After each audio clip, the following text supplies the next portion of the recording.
What's going on, boxing fans? So we got more boxing this weekend, and it actually wraps up a busy month in boxing. I mean, we've had fights every weekend this month, Friday and Saturday.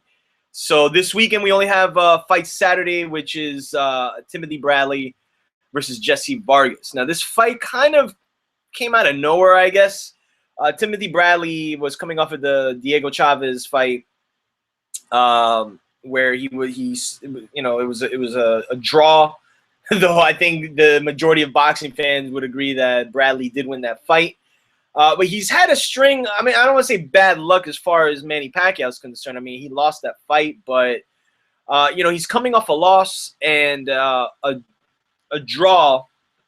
So you got to think, man, like Timothy Bradley's in a predicament now, man, where he's got to not only get a win, but I think for his sake, he's got to get a dominant win over Jessie Vargas. Now, with Jessie Vargas, he's a guy that has been one of Top Rank's prospects. That he's fought the likes of Vivian Harris, Stevie Forbes. I think he's at a point, right? And he started at 147, went back down to 140, going back to 147. Now, one of the interesting parts about, and I think one of the major pieces as far as this fight is concerned, concerning Jessie Vargas, is the changing of trainers mid-camp from Roy Jones to Eric Morales. Now, on the surface, it doesn't look like that might be the smartest move, considering Eric Morales doesn't have a huge track record of training fighters. I mean, Roy was training Jean Pascal, which didn't fare well against Sergey Kovalev. But even though Sergey Kovalev is a top level guy, this is it's tough to kind of pinpoint how I think the fight's gonna go. I mean, off the bat, I think Bradley should win this fight. He's more experienced. I mean, he's a smaller guy in this fight. I mean, Jessie Vargas is like 5'11", 71, 72-inch reach.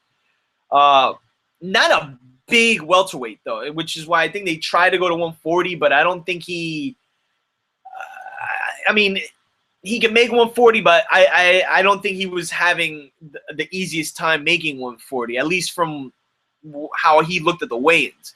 But Timothy Bradley is a huge step up in competition for Jessie Vargas. For Timothy Bradley, I mean, he's fought and beaten Juan Manuel Marquez. Technically has a win over Manny Pacquiao, though many of us believe Pacquiao won the first fight. But he did fight Pacquiao twice. He's fought Devin Alexander. I mean, he's fought top-level guys. In comparison to Jessie Vargas, this is really his first shot at a big name in the sport.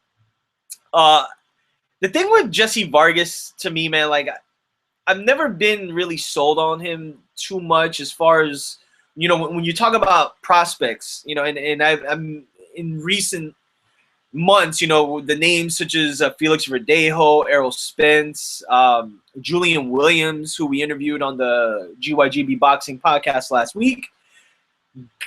Guys like that, it's like you see the potential and you see that these guys are going to be names. And with Jessie Vargas, there's always been something about him that I don't put him up there, and maybe we'll, I think this Saturday we're going to really find out what he's made of. Because, I mean, even adding to the names that Timothy Bradley's fought, Ruslan Provodnikov, I mean, who I think arguably is, or I won't even say arguably, I'll flat out say that's the toughest opponent he's ever faced. And admittedly, a guy he never wants to fight again. So, I don't think Jessie Vargas, to be honest with you, with the exception of the reach and the height, which he doesn't use a lot, I think that's his main advantage against Bradley. But I don't think I think Bradley's just more experienced. I think he's going to make it a rough, maybe ugly fight that I don't think Vargas is really used to. And I just see Bradley kind of controlling the pace and winning somewhat of an ugly fight, probably like 116, 112, something along those lines. For Timothy Bradley, I mean, he's in a tough predicament, man. And the reason I'll say that is because when you look at what Top Rank has to offer at welterweight, there's not a lot of guys. And that's why you're hearing him talk about Canelo Alvarez, Miguel Cotto, Gennady Golovkin. As crazy as it may sound, But I think the well has run dry for Timothy Bradley at welterweight, which is unfortunate because of the fact that, you know, there's still a cold war in boxing as far as Top Rank and Al Heyman are concerned, and Golden Boy. Now, Golden Boy and Top Rank will work together, but again, they don't have a stock of welterweights. It's all Al Heyman. So it's almost as if like Tim Bradley's being forced to move up to 154 when really, man, when you look at the guy, I mean, he's big and everything, but his stature-wise, he's not a big guy to be at 154, because even somebody like Miguel Cotto, even some people will say today he's a small junior middleweight. So I think at this point, man, I think he just has to have a dominant victory over Jessie Vargas, and from that point, man, it's really question marks. I don't know what else he can do at welterweight, considering the options he has at Top Rank. And this fight is for the WBO interim title that is held by Floyd Mayweather, or that the regular or super champion is Floyd Mayweather, which is a fight neither of those guys are going to get. So the belt to me makes no difference. So I got Bradley winning a unanimous decision, and in what I think might be an ugly fight. So on to really, we're already 6 months into 2015. Hold on one second.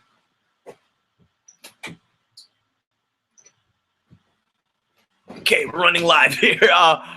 We're already 6 months into 2015. Can you believe that shit?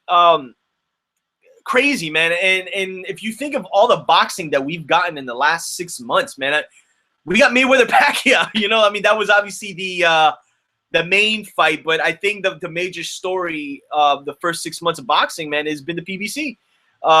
Boxing returning back to network television, and we've already seen names or fights really such as Keith Thurman and Robert Guerrero, Danny Garcia, Lamont Peterson. We just got finished watching Sean Porter, Adrian Broner, and then amongst all those other fights, we saw fights on Spike TV, CBS, and now with the inclusion of Fox to the Heyman's table, we're going to be seeing a lot of boxing, man, in the next 6 months. But as far as fights I'm looking forward to in the fall, I mean, I think there's no fight that any boxing fan is looking forward to, or I should say there's not a fight that people aren't looking forward to more than Miguel Cotto versus Canelo Alvarez, which as we speak seems as if is in final negotiations. As I read today, they are already I think the main sticking point is the date and the venue. But apparently money's not an issue. Both camps want to make the fight happen. I mean, it's the biggest money fight both can make. It's still up in the air as far as it being official if the fight would be for the WBC middleweight title, because that also involves Gennady Golovkin in some fashion, as he's lined up to fight the winner of that fight as per what the WBC says. But that's really the big fight in the fall, which I mean, I want to assume it's going to happen. And then, we obviously we have to wait and see who Floyd Mayweather is going to be fighting in September for his last fight. And there's rumors talking. There's I read today that they're talking about Porter versus Broner too. I don't care to see that. I think, quite honestly, put Porter in there with somebody like Errol Spence. And I think for that card, Amir Khan is probably, regardless of what you're hearing from Floyd calling out Berto and Kareem Mayfield, I mean, I think Amir Khan might still be in the running as far as the front runner to get that fight. But Floyd did mention Kareem Mayfield and Andre Berto. Those two fights to me aren't fights I'm going to pay money to see. But I think what they're trying to do is to really stack the card, maybe even more than what they did from when Floyd fought Canelo Alvarez, which had the undercard of Danny Garcia and Lucas Matisse. So when you look at the Heyman stable, I mean, I guess there's guys that you could put, you could put on the card to make like a 4-fight stacked card, considering whoever is going to fight Floyd is not going to make for a huge sell based on just that fight alone. Now, Amir Khan, I guess, fan base wise, is why I still think he's in the running, because he's got something to work with. Berto and Mayfield don't really have that. So I guess if you're gonna try to get the best option, I mean, Amir Khan would be that one. The only thing is he didn't look very good against Chris Algieri, and usually Floyd gets guys coming off of like notable wins or big wins, and you know, Chris Algieri was a guy that at least on the surface Khan should have beaten soundly. But again, props to John David Jackson, who gave Algieri a real good game plan in that fight. So. Down the line this year, man, for the rest of the year, it's obviously we're going to be seeing more PBC dates, as it's like I feel like every other week or every week we're getting confirmation of upcoming date, and we also got Danny Garcia and Paulie Malignaggi that's going to be on ESPN, Keith Thurman, Luis Collazo that's going to be on ESPN as well next month, and. Like I said, man, I think 2015 is the year of the PBC, with the exception, obviously, of Cotto Canelo. I mean, I think they are really holding the fort for boxing in 2015. The question really is how long can they sustain having boxing on network television? Hopefully, this continues to roll on and we get to see better fights. So it's pretty much it, man. So far, pretty good, solid year, better than last year, I would say, as far as boxing is concerned and matchups. And I look forward to more in the fall and leading into 2016. So let me know what you think about Bradley versus Vargas tomorrow live. HBO, I believe 10 o'clock. It's a West Coast fight. And we're going to be covering the fight on the GYGB Boxing Podcast Monday, 9:30 Eastern Standard Time. I'm going to be putting a link in the comment section below. So as I always say, subscribe, hit the links, and thanks for everybody tuning into the show. We're getting a lot of listeners, and it's dope to see the conversations in the chats that some of you are having with some of these discussions we're having. So I'll see you either Sunday or Monday, and enjoy the fights.